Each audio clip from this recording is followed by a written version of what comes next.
Motherhood, but not quite as we imagine. Thought-provoking, refreshing, straightforward, sometimes taboo, often seemingly ordinary, but always honest. Welcome to School for Mothers, opening conversations we all need to have, exploring ways in which you can be fulfilled as a woman, once a mother. Now here is your host, mother of 10, Danusia Melina Durban. Welcome back to the School for Mothers podcast and Happy New Year to all our listeners. To help us make 2019 significant, today's episode is called Purpose. I'm really excited to share my conversation with award-winning serial entrepreneur and author Jessica Huie MBE. If you want to get clear on your purpose and start making some changes in your life, then this episode is spot on for inspiration and advice. But before we move on to this particular conversation about purpose, I've got to say that the response to the School for Mothers bonus episode called Christmas was a bit of a surprise. Well, the thing is, before we launched that episode, we discussed as a team keeping it uploaded for just a real quickie 48 hours. If you haven't listened to it, it's an erotic tale with a twist. But by popular demand, I've been convinced to keep it up. Sorry about the pun. Actually, you'll find that there's not much of that keeping it up in this particular story.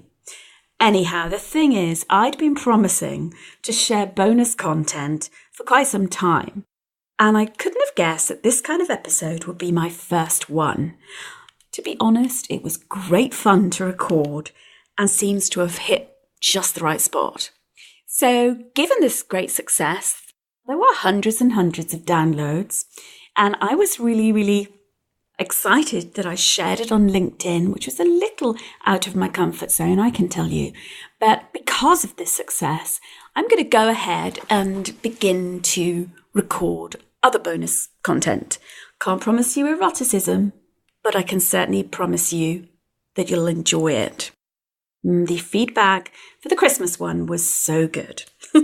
So let's get on with this week's episode. Let me tell you a little bit before we do about Jess.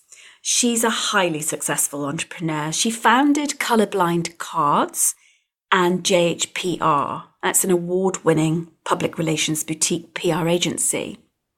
Jess is also director of Connect Mentors, which is an online mentoring platform, and she connects business with diverse talents.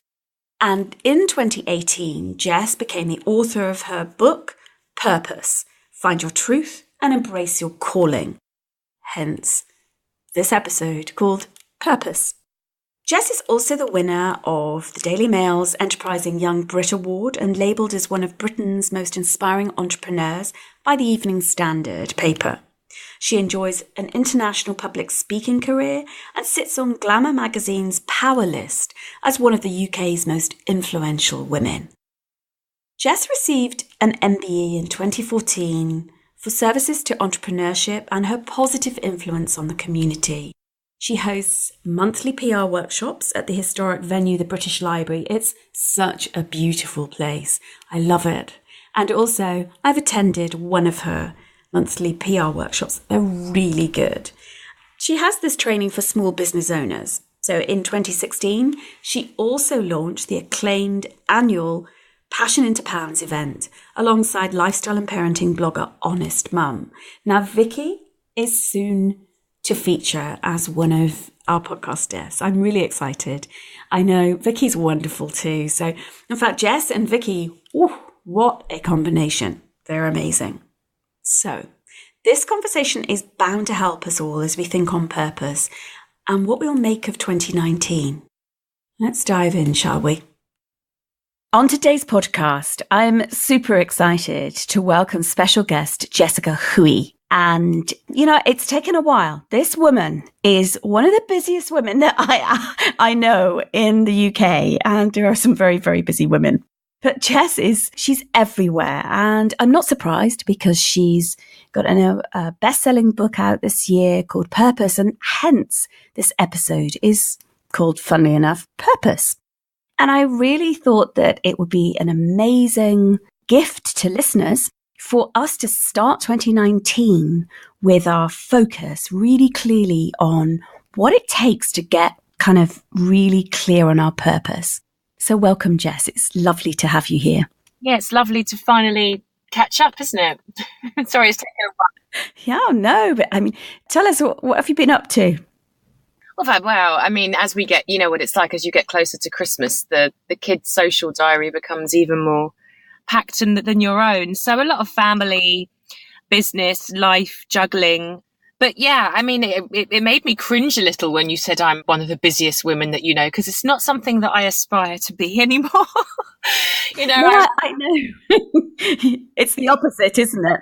Yeah, no, absolutely. And, I've been sort of taking steps to just ensure that, the start of the new year for me looks really very different.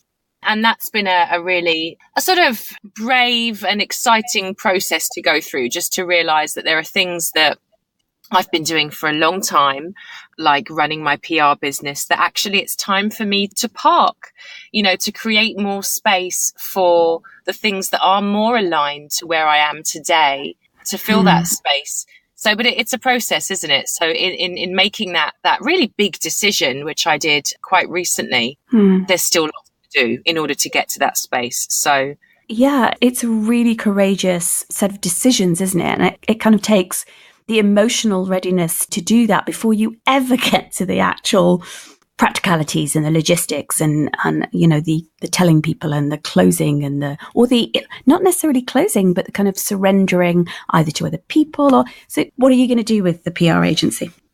I'm just going to close it for the time being. And yeah, just, it's been 10 years since I've been running the business, and it's a new chapter. I'm in a new chapter. And this year I've been, obviously the book came out in the spring.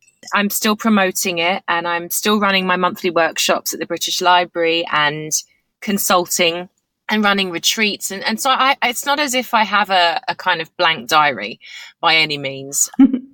But it's just, I want to, I really fell in love with writing this year, and it was like being reconnected with a part of me that I'd left behind in childhood. So I want to do more. I want to honor that. I want to honor that creativity. And I've been doing lots of learning this year, which has been wonderful to really embrace being a student. And I want to do more of that and be able to share and have that feed into, what it is that I have to give. So it's a really, really wonderful, wonderful place to be, that realization that we have a choice.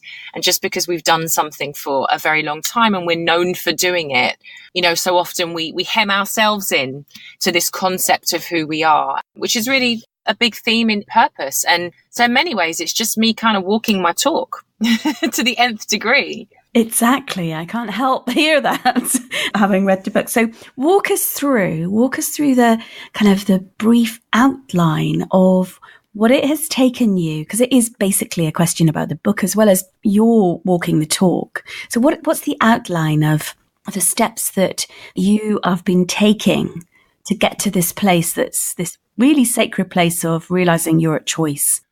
I'd love to be able to say that there's a 9-step guide to this, because I don't think there isn't. And I think, our individual journey, or path is going to look sort of different for everybody. But that said, the fundamental is it's about getting honest with yourself.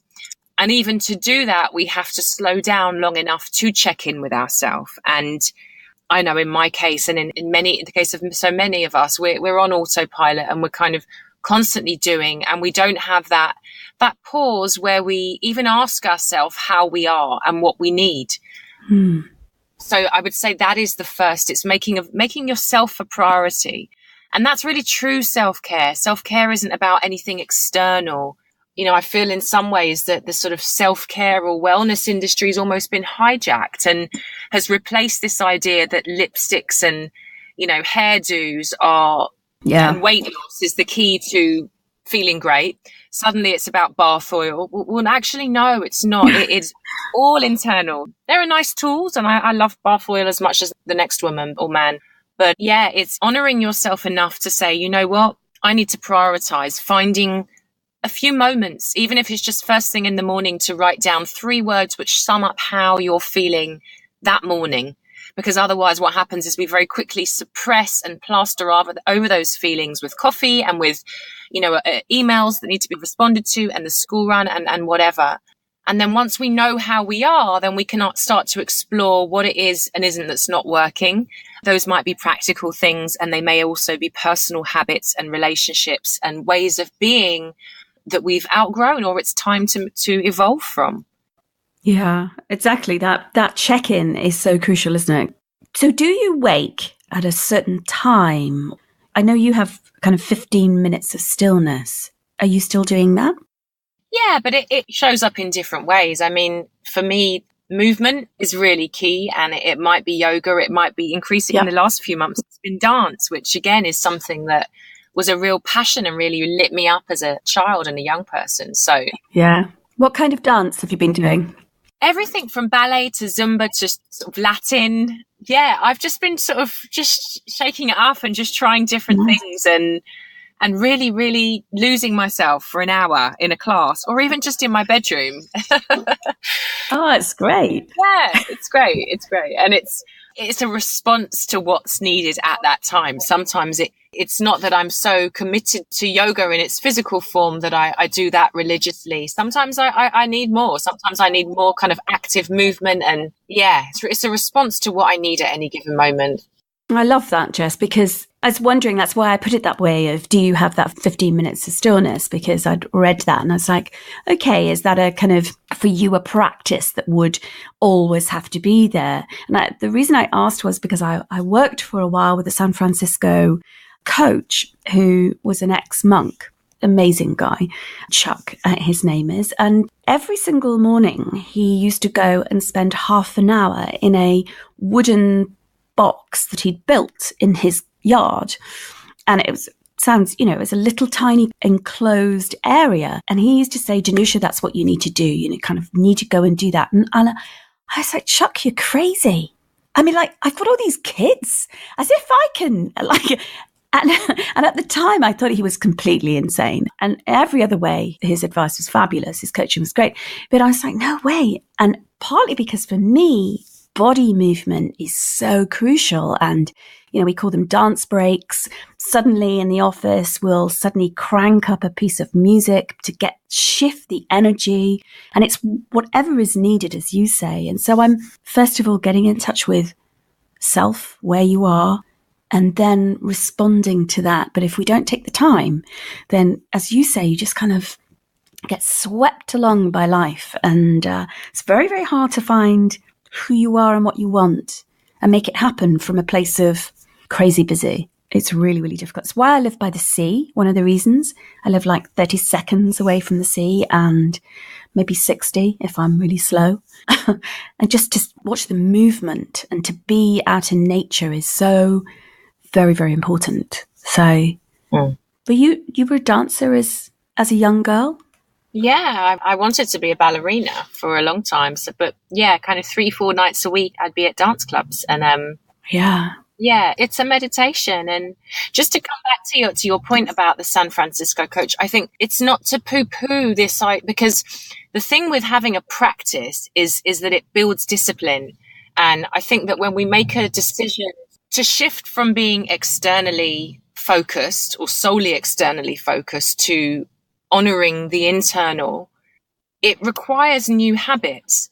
And I think having that kind of those practices that are consistent is part of that, making that shift sustainable. So, but it's going to look different for everyone. And I think, the idea that there's one set way that we should all adhere to, we're very different. We're different beings.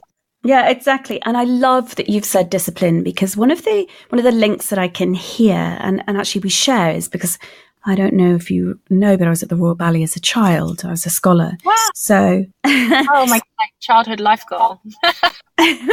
we share that. And before I brought my breasts, I say that now because if I tell anybody that I was a professional dancer, they kind of look at my cleavage like, really?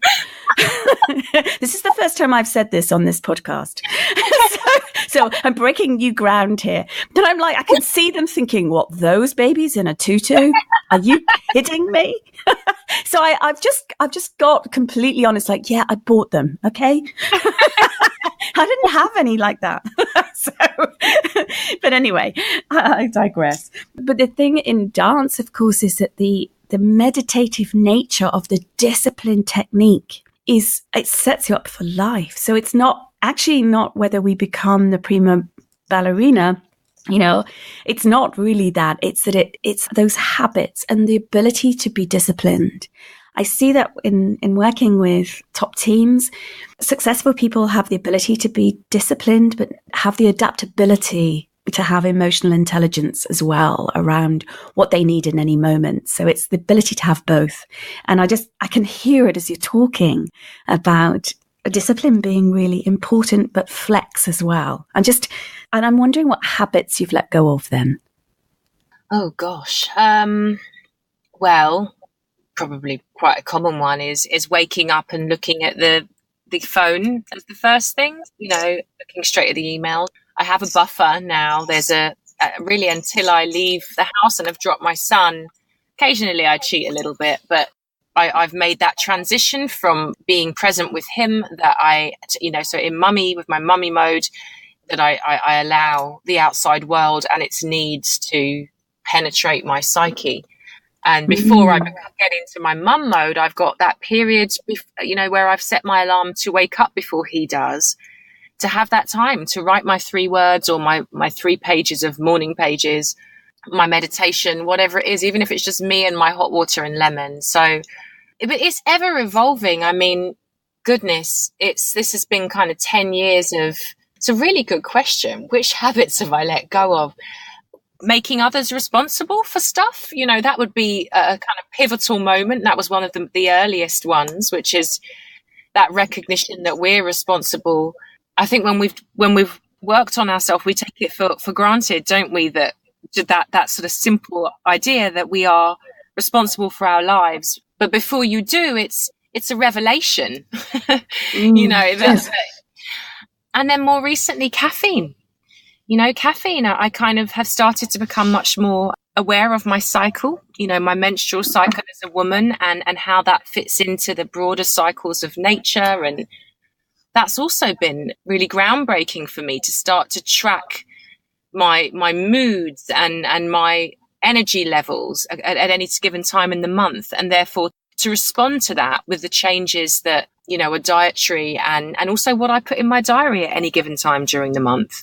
So I'm working in sync with my needs in a way which is so focused now. It's very different to even 6 months ago. And that's self-love, really. It is self-love. It's a really beautiful gift to yourself to actually get that familiar with your cycle. What have you learned about your cycle in this, and your moods? What have you found out?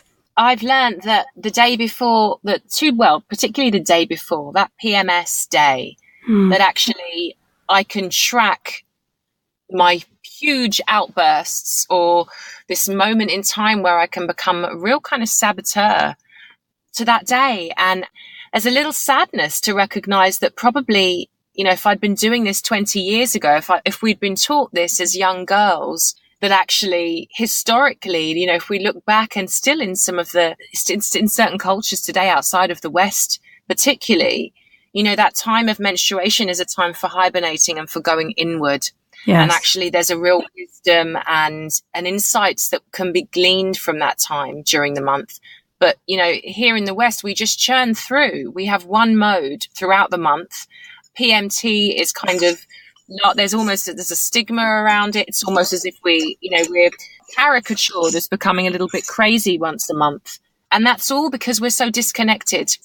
So, for me, it's been discovering that actually probably many of the most difficult points in my life where there have been really, really difficult moments in time where I've really struggled with myself and, what's been showing up in my life, I could probably have tracked to that premenstrual moment in my cycle. And the recognition of that means that actually now I have an opportunity to be proactively say, well, that's a moment for me to say, you know what, I'm going to need more support from my family at this time. I'm not going to be outward facing and doing meetings.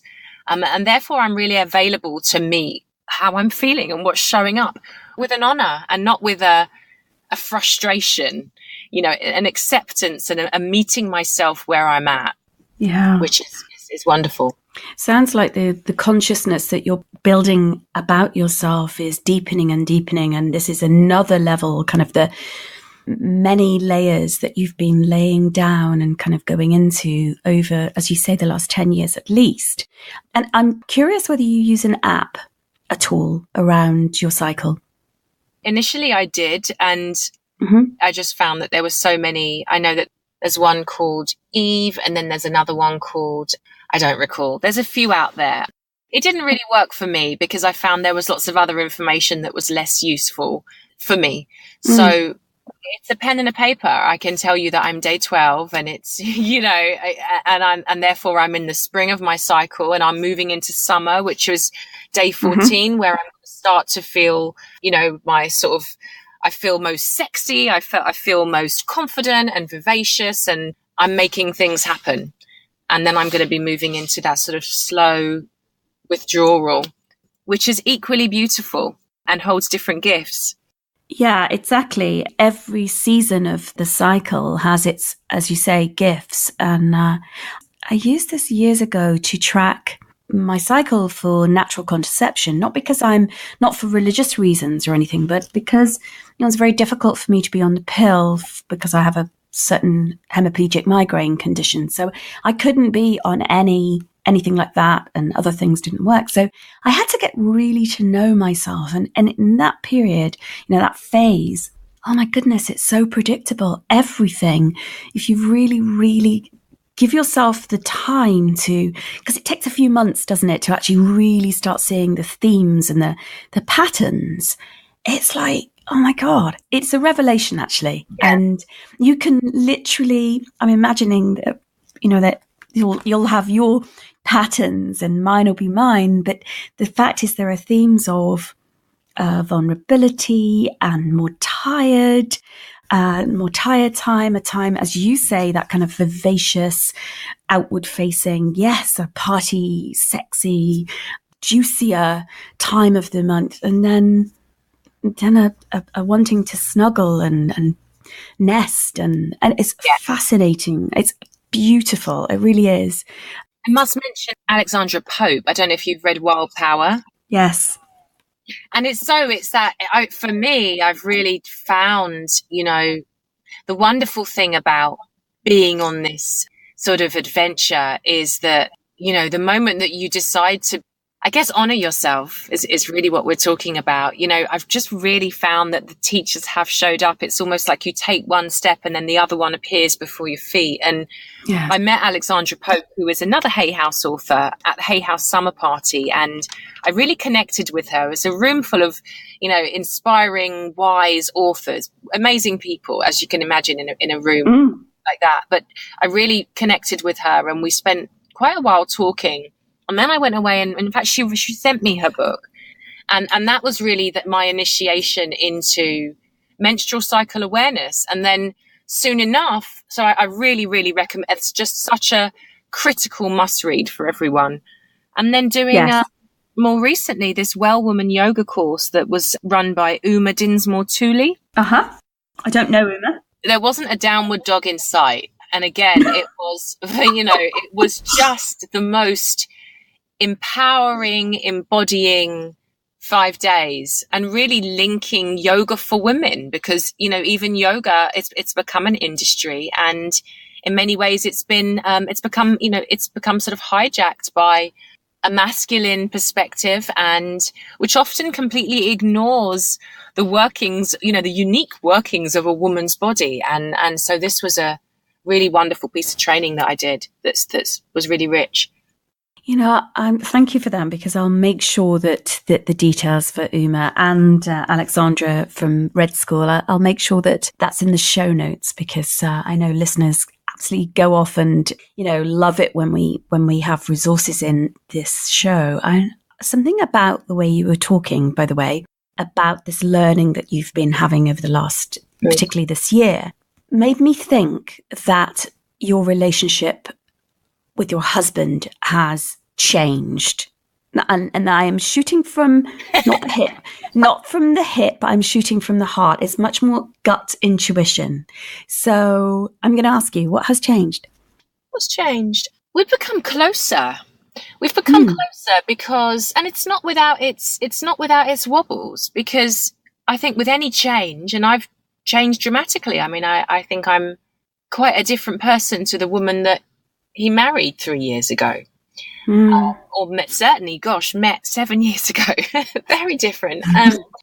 But ultimately, if we have the fundamentals, and, when somebody loves you and they want you to be happy and they want you to honor you, and, it's a little bit of a mild roller coaster of it's a closening and it's a deepening of the relationship, but it's not without its wobbles, because I think, that Marianne Williamson quote that spiritual growth is like childbirth. You dilate and then you contract and then you dilate. It's not this sort of linear ascent, it doesn't work that way. You are shaking off and derobing your ideas about this concept that you've had of yourself, and you are slowly stripping back to the truth. And that is a brave and discombobulating and, uncertain process.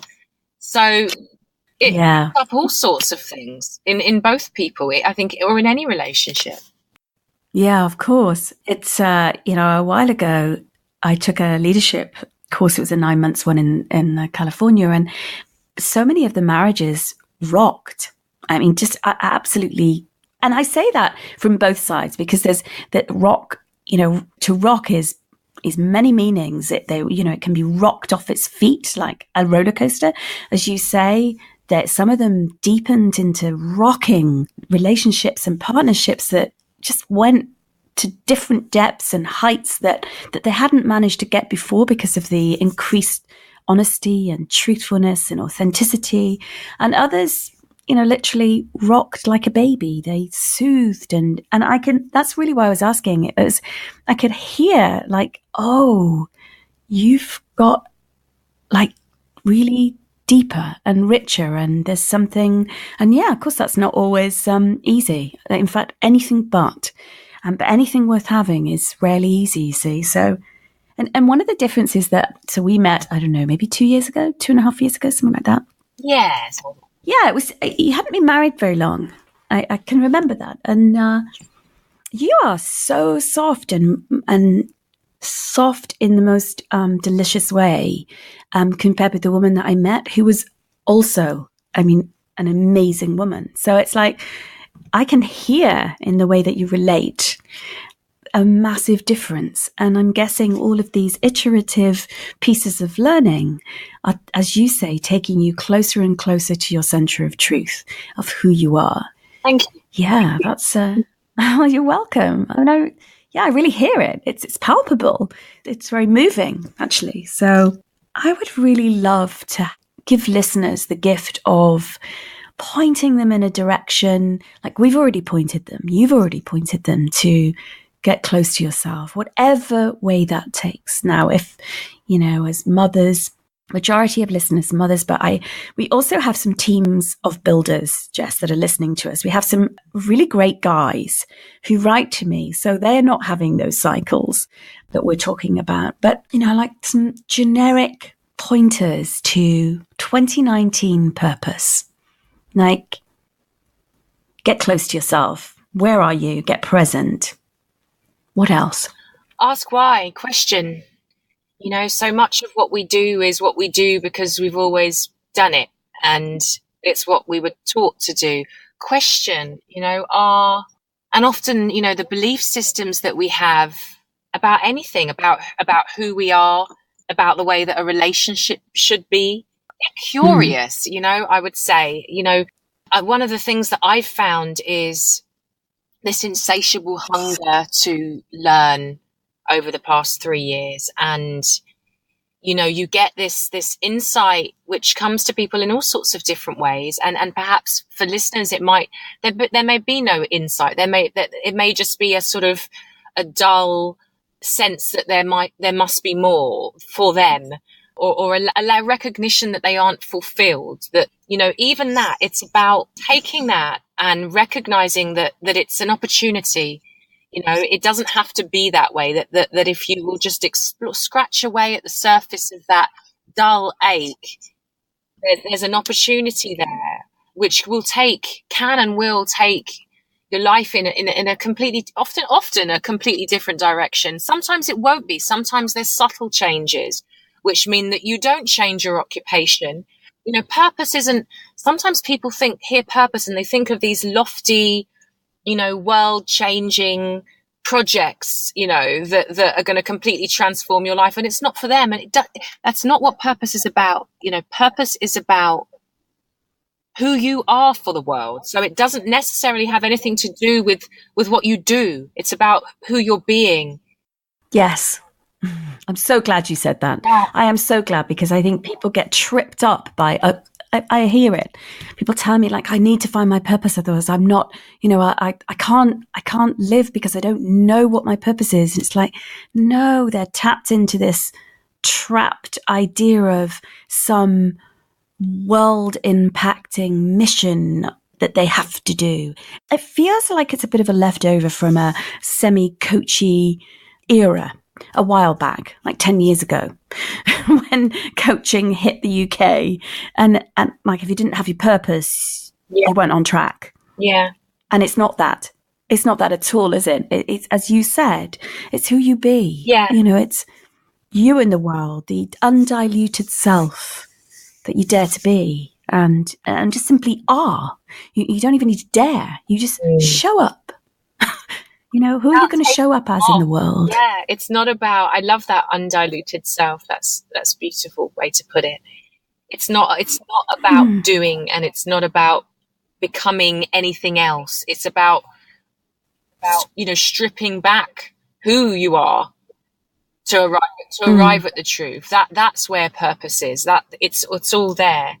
Well, in my journey, well, I mean, I don't even know whether a year ago I would have been on a podcast telling who knows who, because I don't know who's going to download this, that I'd had a breast augmentation. I mean, I would have looked at you and said, no, that's the last thing I'm going to do. Thank you very much. No, this is terribly private stuff. Who needs? But actually, that's the authentic stuff. It's like, you know, I made some choices. I made some choices a long time ago that I probably wouldn't repeat, but hey, they're there now. So, you know, love them as I do. It's like, that's me. So it's very much tied up with that kind of, for me, the relationship to vulnerability and being seen for the bits that, often the gift of who we are is in the bits that we'd rather hide. Yeah. That's the resonance, isn't it? I think you've touched on something really powerful there, because so often the stuff that we seek to suppress and to hide is the very stuff that brings us closer to each other and connects us all. Yes. Because that's where we see each other, you know, we see ourselves in others. And well, it's in the damaged parts, it's in the wounded parts, it's in the hurting parts, it's in the young woman who thought she wasn't enough without big breasts. You know, it's in that thinks, what woman hasn't struggled some way with her body? Some way. Not with that version, but with another. You know, so, and it's that connection, human connection that's we're yearning for. We're so isolated these days, so many of us. And we, you know, going back to your social media piece of, you know, actually we're fed with these stories of how things are. And God, especially it's intensified at Christmas, particularly. And actually, that's not how it is. I was looking this morning. I actually was putting something on Insta, and I try very hard not to look at anybody else's things. I really do. I try to go in and just kind of, you know, click plus to put my own thing, because actually, for me, it's way worse than Facebook or any other social media channel. Insta is and this is just a personal thing, just really, I find it affects me more than anything else. And I'm really pretty good at this. Comparison is something that I work on a lot. And in my book, there's a whole thing about comparison, which I see as very positive. But when I begin to compare on Instagram, actually it starts to affect me. So I noticed that. It's like, oh, interesting. This is getting to me. But I saw this wonderful woman who I follow this morning say, everything's, all these pictures that are, that are of perfection at Christmas and how it's going to be. And then I looked at her picture and it was sparkling white, a sparkling white bed with her glossy, with her children all dressed beautifully. And I just, honestly, it was laughable. I wanted to say, there is a dissonance. Why didn't you put a picture of yourself with your hair everywhere? So one of my missions, I haven't put a picture of me with my black eye. Listeners, I currently have a black eye, which I explained to Jess earlier was in this silly accident that I had at the weekend, and I'm sporting one hell of a shiner. And I haven't actually, and I'm watching myself, why haven't I put a picture of, I look like Shrek at the moment. I really do. It's hilarious.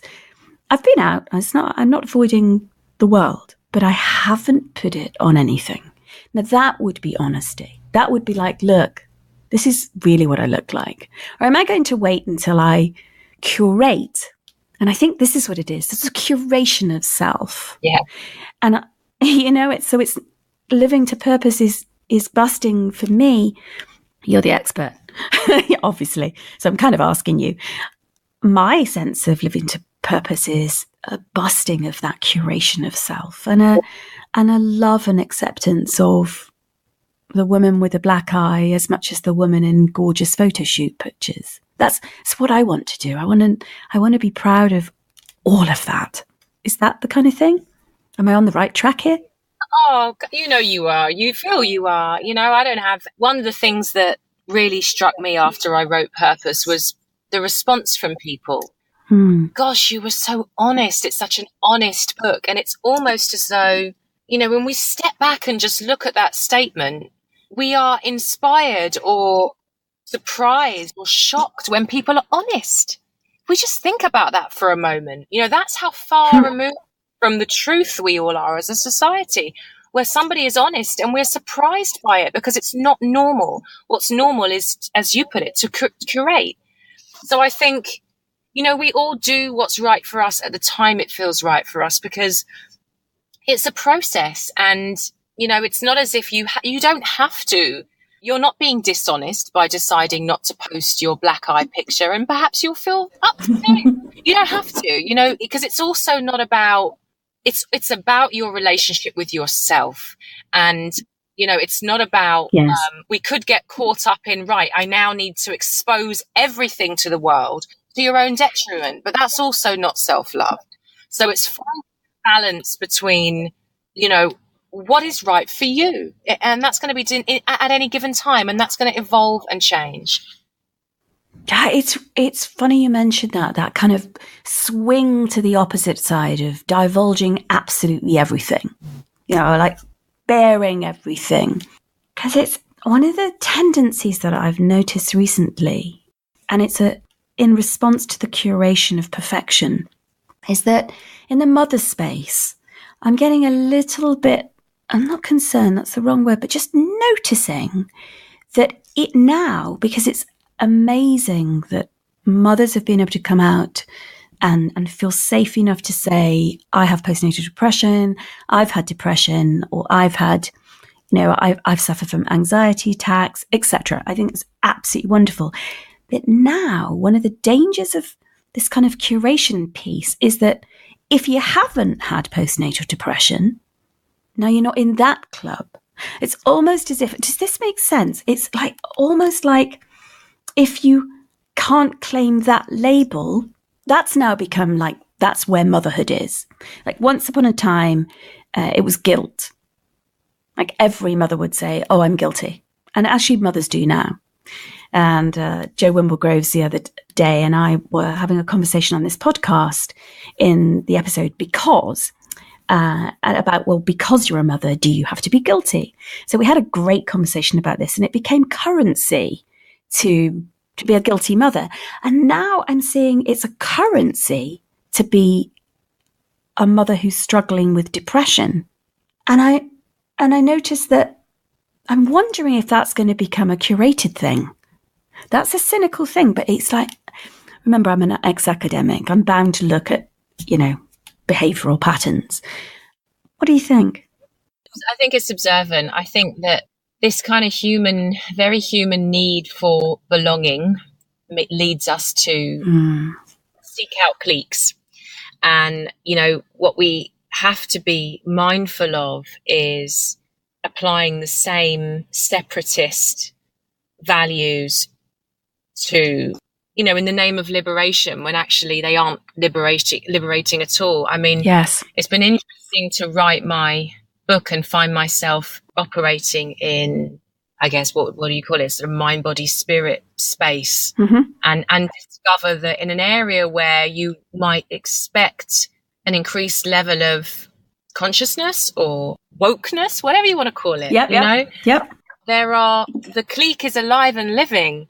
The separatism is alive and living. The judgment is alive and living. The hierarchy is alive and living. And that's been interesting because for me, I didn't reposition myself in this space. I kind of landed here through, my dad passing on and the journey that had preceded it. So the book was written from a very authentic place and without strategy or a goal in mind. And so I've come to it fresh, I guess, in many ways. And it's been interesting to observe that.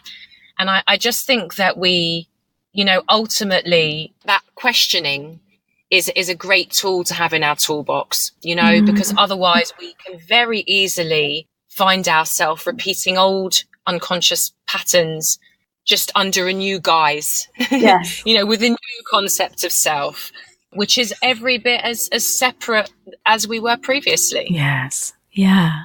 One of the pieces parts of your book that I really enjoyed, by the way, is, and it links to what you've just said, is choosing the company we keep very carefully.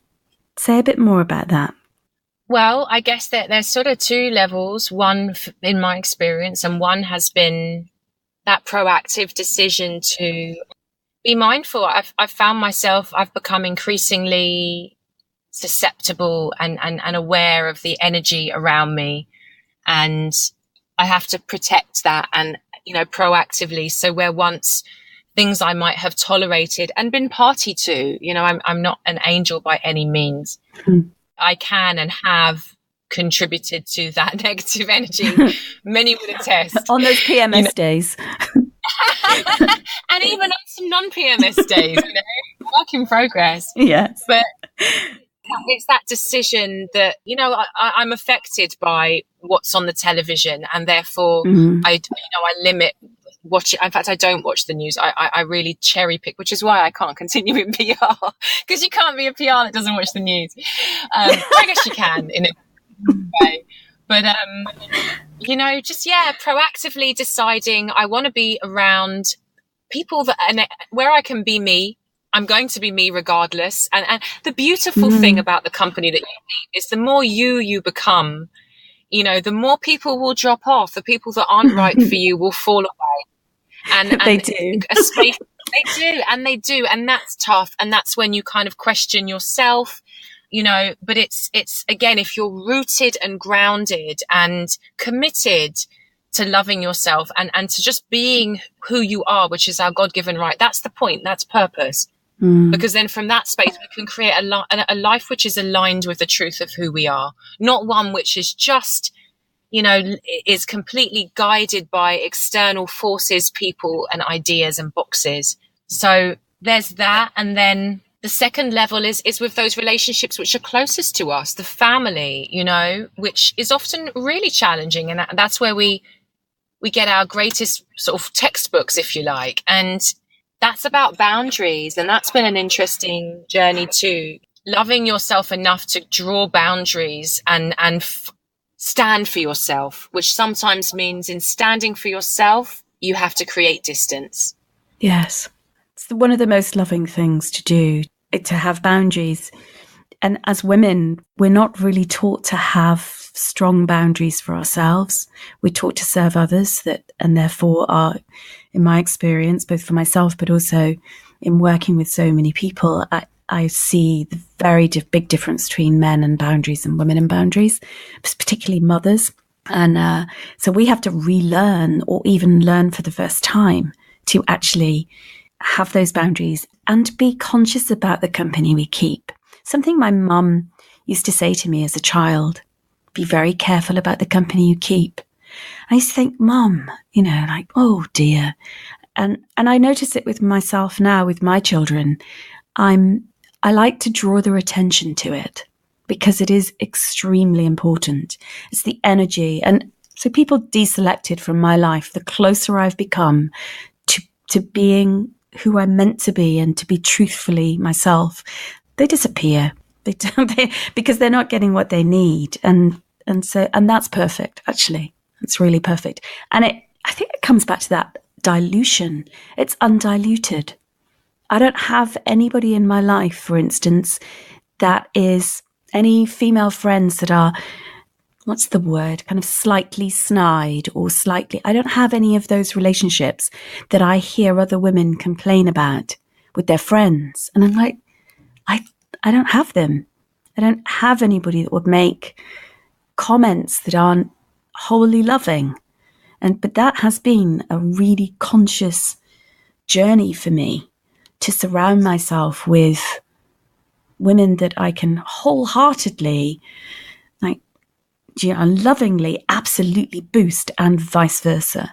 It's a commitment, in other words, And it was something that jumped out from your book because I'm also on that journey, and it can be, I would say, this is personal, a little more lonely. Yeah.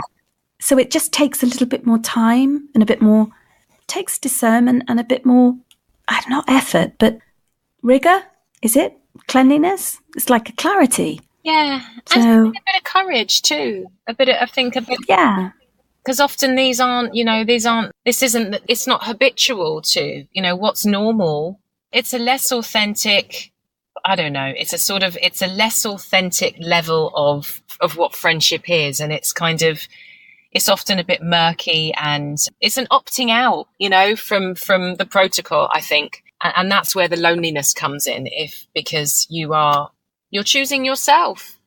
And in choosing yourself, often the irony is you're choosing others too, because often what's best for you, the truth of what is best for you is always going to be what's the best for others anyway. It just may not appear to be so in the short term. Perfect message.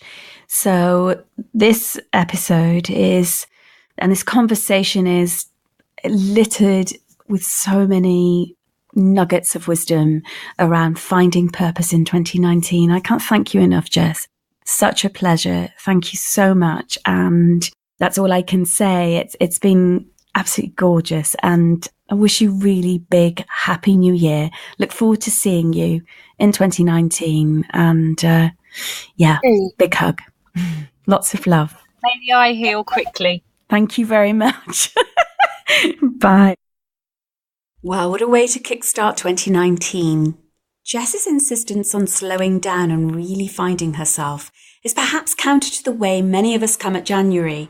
So often we seem to face the fresh year all armed up with resolutions, game plans, mantras, and even words for the year.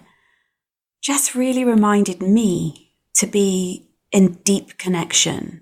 And I really adore the way she has thrown herself so committed and, so with such dedication to getting to know herself. And from there, as she told us, her purpose and our purpose unfolds. It's not something that, we wake up and bing, it's there. We have to be prepared to dive into the unknown. Yes, it's a ride, it's a journey, and often quite a big roller coaster, as Jess talks about, but it's so worth it. Listener, during the Christmas, I've been having a lot of fun devouring online astrological assessments, and they're all talking about 2019, and that's what I was looking for. Because for so many of us, 2018 was something of a beast. It really was. I know that, we grew enormously and we had to face a lot of challenges, and Now 2019, we can apply those lessons that we learned into this fresh year. But I was checking up to see what kind of ride we might expect, because I don't want another one like 2018. Jess's message, therefore, really chimes with the big word that pretty well all of these assessments threw up. And that word for 2019 is authenticity. I fancy our conversation can really help on that score because, after all, as Jess told us, purpose is about who you are in and for the world, which neatly fits with next week's episode. I'm really excited about this one. You know I get very excited about pretty well every guest, if not all guests. Of course I do. Why would I have guests on a show if I don't truly want to have a chat with them? This particular guest is like no other. It's Emma Stroud. She's honestly one of the funniest and most impactful leaders that I know in the UK. And the title for that conversation is Mask. I hope you'll join me for this one. It's fair to say I'm ever so grateful for your loyal listening. Our figures, our downloads, and therefore our listeners are increasing exponentially each week. And that's really gratifying. It really is. Thank you for tuning in. It would be lovely if you'd subscribe to this podcast if you haven't done already. And remember to write to me at podcast@schoolformothers.com. That's podcast@schoolformothers.com. What would you be writing about? Well, you can write with feedback, ideas, suggestions, thoughts, and actually nominations for who you'd like me to have as guest on this show. Maybe you'll nominate yourself. Please be in touch. I truly love receiving your email. So have a great week. Meet you here next week, same time. Bye for now. Thank you for tuning in to the School for Mothers podcast. To continue the conversation and keep your dose of inspiration up, head over to schoolformothers.com/podcast, where you'll find bonus content from Danusia and a guest on habits, recommendations, books, best apps, time-saving secrets, life hacks, health, sleep, and anything in between. That's schoolformothers.com/podcast.